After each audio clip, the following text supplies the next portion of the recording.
With the Edge of Fate release right around the corner, I thought a fitting video to make is to showcase some good fitting builds that you can make to take into the Edge of Fate DLC. I will be showcasing one build for each class that I think are pretty solid and that I personally use a lot.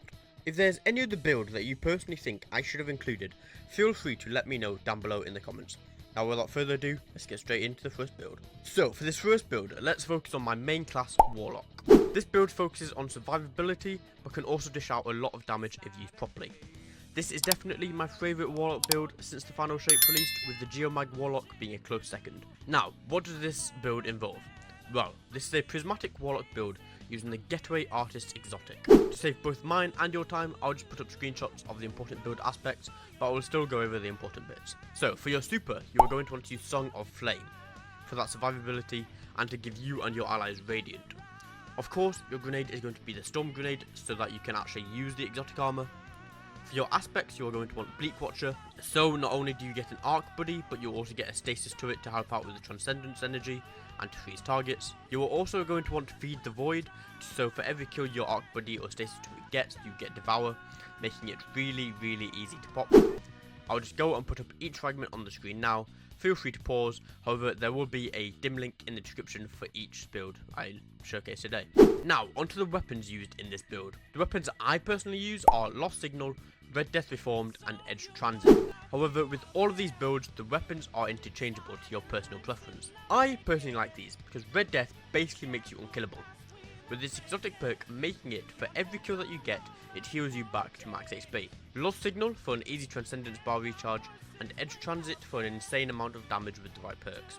If you do want to use these weapons, I would recommend on Lost Signal that you use Auto Loading Holster and either One for All or Vote per Weapon, and on Edge Transit that you use Envious Assassin and Destabilizing Rounds. Go and check out my previous video on how you can get all these weapons. Once again, just for ease of use, I will leave a screenshot up of all the armor mods that you want. However, if you want to test out this build and copy it, you can just find the dim link in the description. Anyways, on to the next bit. For the next class, let's talk about Hunters.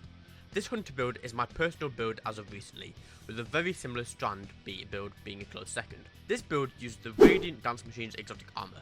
This makes it so that final blows using primary ammo return dodge energy, which can overflow to give additional charges when full. We can now pair this exotic armor with the exotic gun Barrow Dyad, because if you didn't know, whenever you do damage with Barrow Dyad, it generates blights, and when you reload, it converts those blights into blighted seekers. Once again, the weapon used in this build aren't mandatory, however I would highly recommend that you still use Barrow Dyad, as when we pair the exotic armor with this gun and the marksman's dodge, it automatically reloads your weapons, making it so you practically never have to reload. Now, let's look at the subclass. For your super, I would recommend Shadow Shot Deadfall, which also goes nicely with the Facet of Purpose, so that whenever you pick up an overpower, you'll grant an overshield. You can basically use any jump that you want, however I would recommend triple jump. For your melee, go for Threaded Spectre, and for your grenade, use the grapple. For the aspects, use Threaded Spectre to leave a strand decoy behind you whenever you dodge, and for your other one, go and use Ascension. Essentially what you do here is instead of dodging, press whatever your air move bind is. For me it is X, which I believe is the default for PC. This then makes it so you get amplified whenever you use it, which not only increases your damage but it also reloads your gun since the rework. Just like before, I'll put up the fragments and armor mods on screen, feel free to pause to read. Now, let's move on to the final build of today's video. This next build is obviously for the Titan class, and it's probably one you already have made as it is currently the meta. For this build, you are going to want to equip the Arc subclass with the Thunder Crash super for that mega damage. Equip the Volley Barricade and any jumps that you want, then go with the Thunderclap melee and the Pulse Grenade. For the aspects, go for the Storm's Keep so that casting your barricade can grant you and your allies bolt charge, and for the other aspect you are going to want Knockout, so that critically wounding a target or breaking their shield infuses your melee with arc energy, which then makes it so that when you defeat targets with melee attacks, it makes you amplified and restores a portion of your HP. As before, I'll put up all fragments on screen, feel free to pause if needed. For your exotic armor, I recommend Peacekeepers, which makes it so that while wielding a submachine gun, handling airborne effectiveness and movement are all improved, and damage against combatants will increase the longer you remain on target. Some machine guns are reloaded when stowed. I personally use this because of the exotic gun that I use. However, if you want to use another exotic or end up using another gun, you can always switch it to the Caress of the Falling Star to increase that Thunder Crash damage. The weapons that I use on this build are Barrow Dyad to make the exotic armor not so useless, and I use Afterlight and Amazon Veil. However, I do sometimes switch out Afterlight for Lotus Eater from time to time. Once again, all weapons are personal preference, this is just what I use.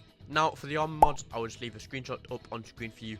However, yet again, all of these builds have dim links in the description.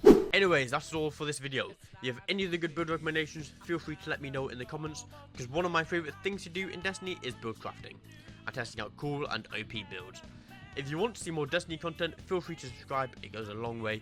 And if you wanted to kill some boredom, you should go on over to this video on screen now, where I go over multiple guns that you should get before the Edge of Fate release. Anyways, I shall see you all over there.